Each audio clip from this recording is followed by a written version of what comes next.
یہاں بسم اللہ الرحمن الرحیم۔ جی جی یہاں سے ٹھیک ہے، یہیں سے نا حضرت اور پوچھنا ہے؟ مکہ میں خطوط والا نہیں پڑھنا ہے؟ اچھا آگے ایک خط روانہ کیا ہے، ایک منٹ ٹھہرے۔ اچھا ٹھیک ہے اوکے، بسم اللہ الرحمن الرحیم۔ چنانچہ انہوں نے امام حسین رضی اللہ عنہ کے پاس ایک خط روانہ کیا کہ ہم آپ کے اور آپ کے والد بزرگوار کے شیدائی اور بنو امیہ کے دشمن ہیں۔ ہم نے آپ کے والد ماجد کی حمایت میں طلحہ اور زبیر رضی اللہ عنہما سے جنگ کی۔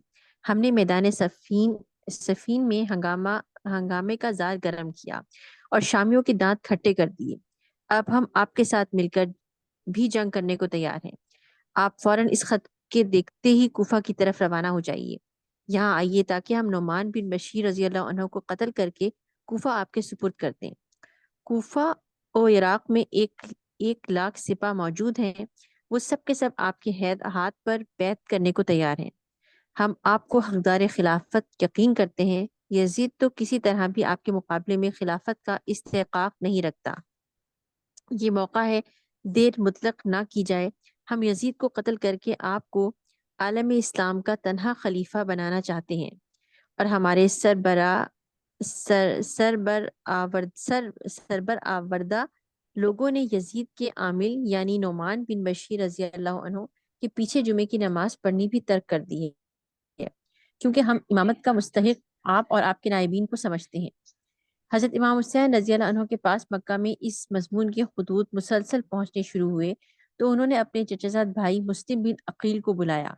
یہ مسلم انہیں عقیل بن طالب کے بیٹے جو حضرت امیر معاویہ رضی اللہ عنہ کے مصاحب خاص اور مشیر باخلاص تھے، اور فرمایا کہ تم میرے نائب بن کر کوفہ میں جاؤ، پوشیدہ طور پر جاؤ، پوشیدہ طور پر کوفہ میں رہو، اور میرے نام پر لوگوں سے پوشیدہ طور پر بیعت لو۔ جو لوگ تمہارے ہاتھ پر بیعت کریں ان کی تعداد اور خاص خاص کے نام خط میں لکھ کر میرے پاس روانہ کرو۔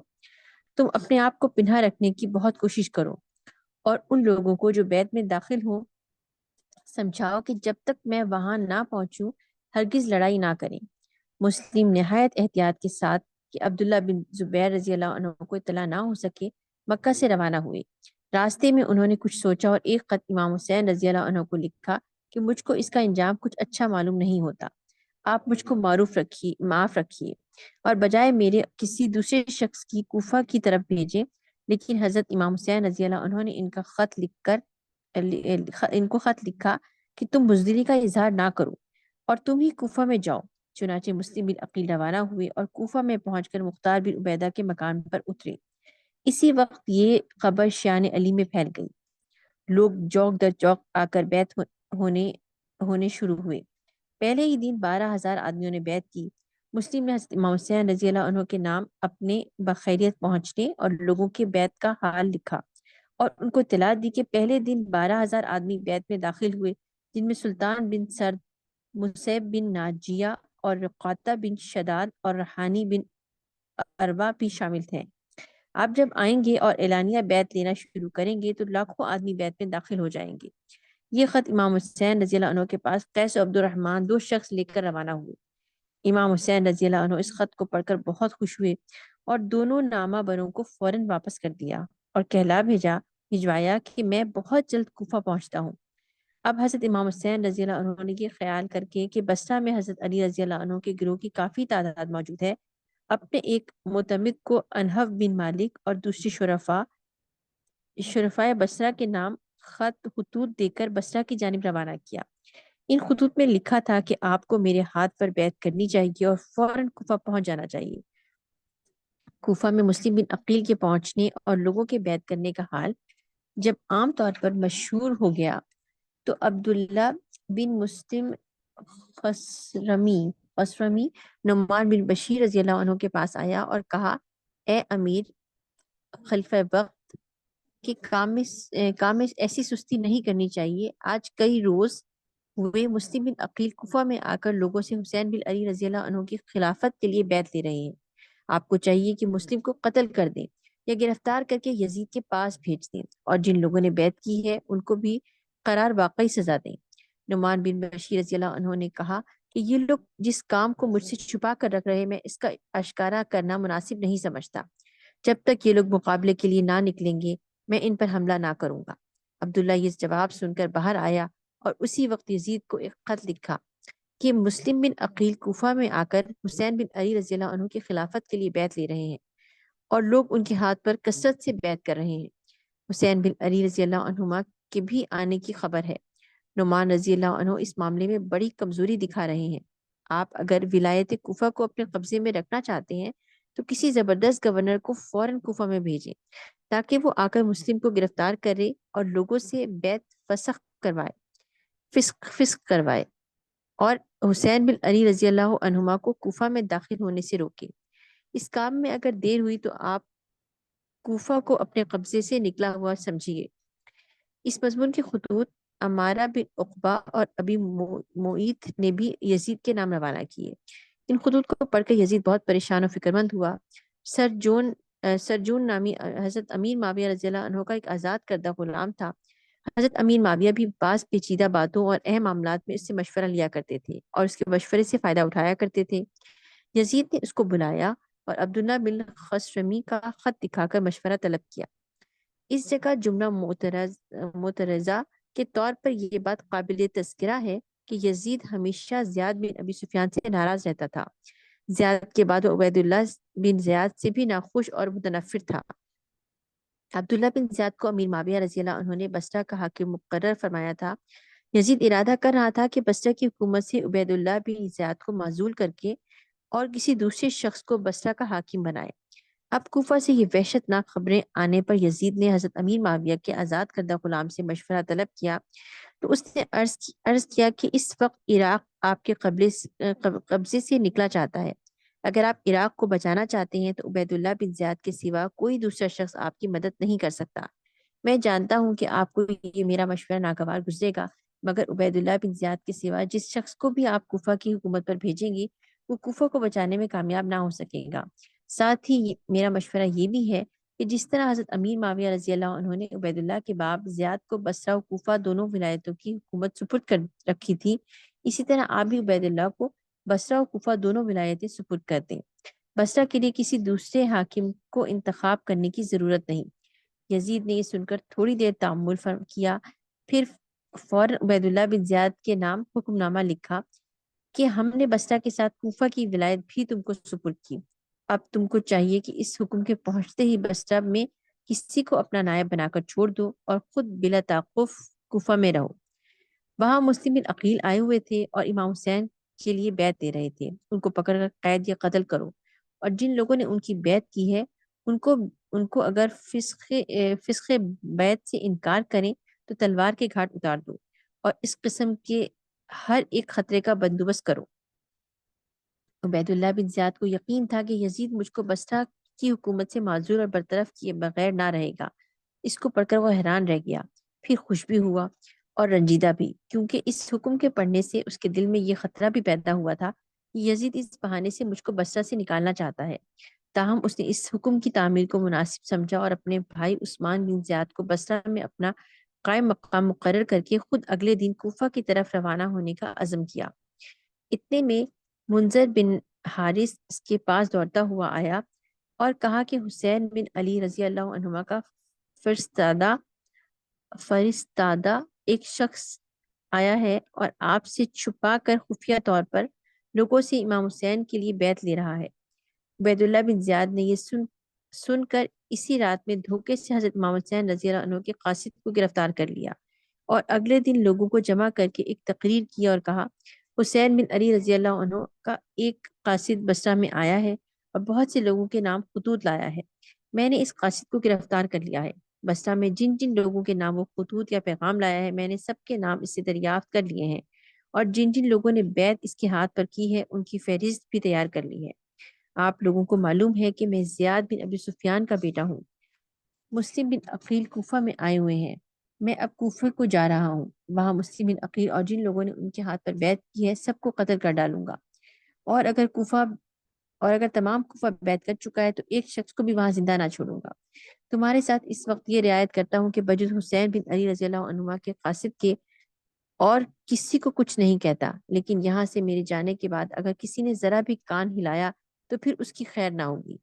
یہ کہہ کر امام حسین رضی اللہ عنہ کے قاصد کو بلوایا اور اس کو تمام مجمع کے روبرو قتل کروا دیا۔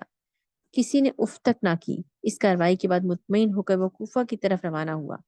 حضرت امام حسین رضی اللہ عنہ مکہ مکرمہ میں بیٹھے ہوئے یہ خیال کر رہے تھے کہ بصرہ میں ہمارے نام پر بیعت ہو رہی ہوگی، لیکن یہاں ان کا فرستادہ قتل کیا جا رہا تھا فرستادہ قتل کیا جا رہا تھا۔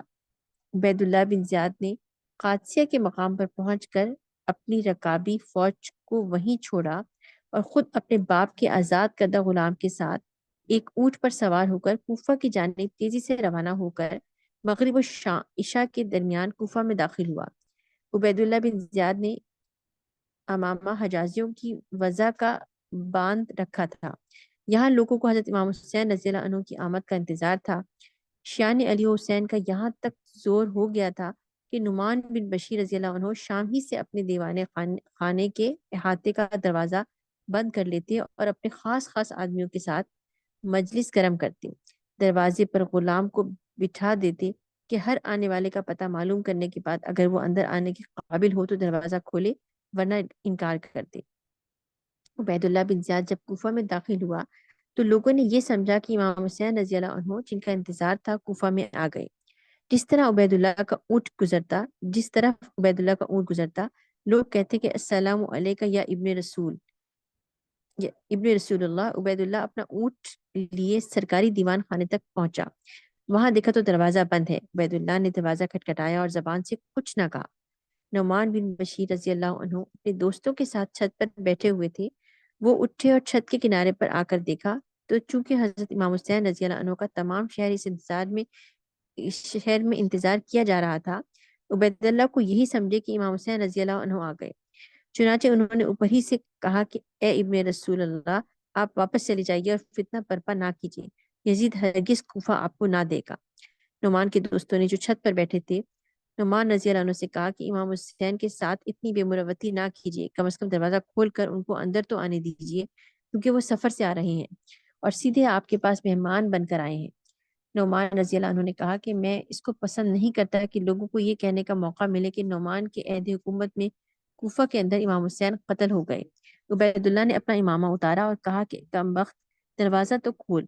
عبید اللہ کی آواز سن کر لوگوں نے اس کو پہچانا، دروازہ کھولا، سب ادھر ادھر منتشر ہو گئے۔ عبید اللہ اندر داخل ہوا اور تھوڑی ہی دیر کے بعد عبید اللہ کا لشکر کوفہ میں داخل ہونا شروع ہوا، جس کو پیچھے چھوڑ آیا تھا۔ اسی وقت مسلم بن عقیل کو خبر پہنچی کہ ابن زیاد ماں لشکر آ گیا ہے۔ وہ جس مکان میں مقیم تھے اور لوگوں کو عام طور پر اس کا علم تھا، اسے چھوڑ دیا اور ہانی بن عروہ کے مکان میں جا کر پناہ گزین ہوئے۔ اس وقت تک مسلم کے ہاتھ پر بیعت ہونے والوں کی تعداد کوفہ میں 18,000 تک پہنچ چکی تھی۔ عبید اللہ بن زیاد نے اگلے دن صبح کو مجمع عام کے روبرو تقریر کی اور یزید کا حکم نامہ جو اس کے پاس بصرہ میں پہنچا تھا سنایا۔ عبید اللہ نے کہا، تم لوگ میرے باپ زیاد بن ابی سفیان کو خوب جانتے ہو اور تم کو معلوم ہے کہ وہ کس قسم کی سیاست برتنے کے عادی تھے۔ مجھ میں اپنے باپ کی تمام عادات موجود ہیں، تم لوگ مجھ سے بھی خوب واقف ہو اور میں بھی تمہارے ایک ایک شخص کا نام جانتا ہوں اور ہر ایک کا گھر اور محلہ پہچانتا ہوں۔ مجھ سے تم کوئی چیز چھپا نہیں سکتی۔ میں یہ نہیں چاہتا کہ کوفہ میں خون کے دریا بہوں اور تم کو قتل کروں۔ مجھ کو معلوم ہے کہ تم نے حسین بن علی رضی اللہ عنہ کے لیے مسلم بن عقیل کے ہاتھ پر بیعت کر لی ہے۔ میں تم سب کو امان دیتا ہوں اس شرط پر کہ تم اس بیعت سے رجوع کر لو اور جو شخص بغاوت پر اس کو کوئی شخص اپنے مکان میں پناہ نہ دے، ورنہ ہر ایک پناہ دہندہ کو اس کے دروازے پر قتل کیا جائے گا۔ اس تقریر کے بعد عبید اللہ نے مسلم بن عقیل کا پتہ دریافت کیا کہ وہ کس جگہ ہے۔ کسی نے پتہ نہ بتایا۔ آخر عبید اللہ کو اپنے جاسوسوں کے ذریعے معلوم ہوا کہ وہ ہانی بن عروہ کے مکان میں چھپے ہوئے ہیں۔ عبید اللہ نے مقل نامی ایک شخص کو، جو کہ تمیم کے آزاد کردہ غلاموں میں سے تھا، اس کو کوفہ میں کوئی بھی نہیں پہچانتا تھا، بلا کر تنہائی میں 3,000 درہم کی ایک تھیلی دی اور کہا کہ فلاں محلے میں ہانی بن عروہ کے مکان پر جاؤ، جب ہانی بن عروہ سے ملاقات ہو جائے اس سے کہو کہ مجھ کو آپ سے تنہائی میں کچھ کہنا ہے۔ جب تنہائی میں پہنچو تو ہانی سے کہو کہ مجھ کو بصرہ کے فلاں فلاں شخصوں نے بھیجا ہے اور 3,000 درہم دیے ہیں کہ کوفہ میں جا کر مسلم بن عقیل کے پاس پہنچا دوں اور ان سے کہوں کہ ہمارے پاس مکہ سے حسین رضی اللہ عنہ کا خط آیا ہے۔ انہوں نے ہم کو لکھا کہ تم فلاں تاریخ کو کوفہ پہنچ جاؤ۔ یہ سر وہی جو چال انہوں نے چلی تھی نا، ایک تھوڑی سی ایک جو جی جی، ایک، یہ ہاں وہی والا نا۔ جو ہانی بن عروہ ہیں، یہ جی کوفہ کے ایک بہت ہی معزز اور بڑے خاندان کی پرسنالٹی ہیں، یعنی جیسے اچھا۔ اپنے قبیلے کا کوئی سردار ہوتا ہے تو ویسا ہے۔ تو اب جو عبید اللہ بن زیاد ہے، اس نے ایک چال چلی کہ اس نے ایک ان نون آدمی کو کچھ پیسے دیے اور ہوں، جا کے دیکھو بھائی کہاں پر ہے مسلم بن عقیل۔ اچھا، صحیح صحیح۔ اور ان سے کہو کہ ہمارے پاس مکہ سے حسین رضی اللہ عنہ کا خط آیا ہے۔ انہوں نے ہم کو لکھا ہے کہ تم فلاں تاریخ کوفہ پہنچ جاؤ۔ اسی تاریخ امام حسین رضی اللہ عنہ بھی کوفہ میں پہنچیں گے، آپ بالکل مطمئن رہیں۔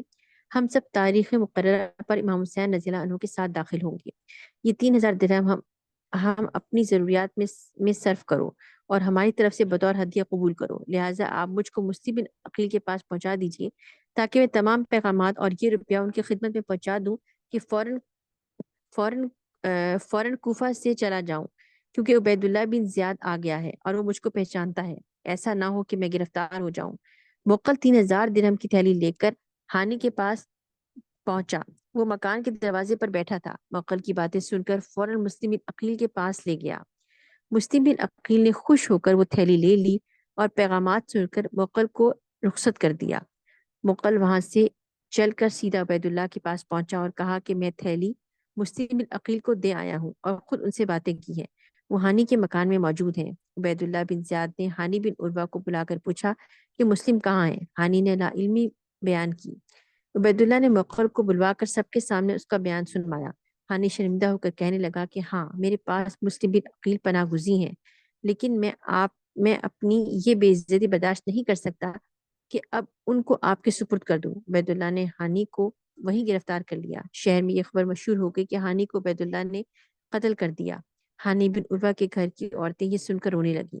مسلم بن عقیل نے جب یہ صورت دیکھی تو وہ ضبط نہ کر سکے اور فوراً شمشیر بدست ہانی کے گھر سے نکل کر ان لوگوں کو آواز دی جنہوں نے مسلم کے ہاتھ پر بیعت کی تھی۔ 18,000 میں سے صرف 4,000 آدمی ان کے گرد جمع ہوئے۔ مسلم نے باقیوں کو بھی بلایا، لیکن ہر ایک نے یہ جواب دیا کہ ہم سے تو بیعت کے وقت یہ اقرار لیا گیا کہ جب تک امام حسین رضی اللہ عنہ نہ آ جائیں کسی سے جنگ نہ کریں گے، ان کے آنے تک آپ کو بھی صبر کرنا چاہیے۔ مسلم بن عقیل چونکہ اب باہر آ چکے تھے، لہٰذا وہ دوبارہ چھپ نہیں سکتے تھے۔ انہیں 4,000 آدمیوں کو لے کر مسلم بن عقیل نے عبید اللہ بن زیاد کا محاصرہ کیا۔ اس وقت عبید اللہ دارالعمارہ میں 30-40 آدمیوں کے ساتھ تھا۔ چھتوں پر چڑھ کر محاصرین پر تیروں کی بارش شروع کی۔ مسلم کے ہمراہیوں کو ان کے رشتہ داروں اور دوستوں نے آ کر سمجھانا شروع کیا کہ اپنے آپ کو کیوں ہلاکت میں ڈالتے ہو۔ رفتہ رفتہ سب جدا ہو گئے اور مسلم بن عقیل کے ساتھ صرف 30-40 آدمی رہ گئے۔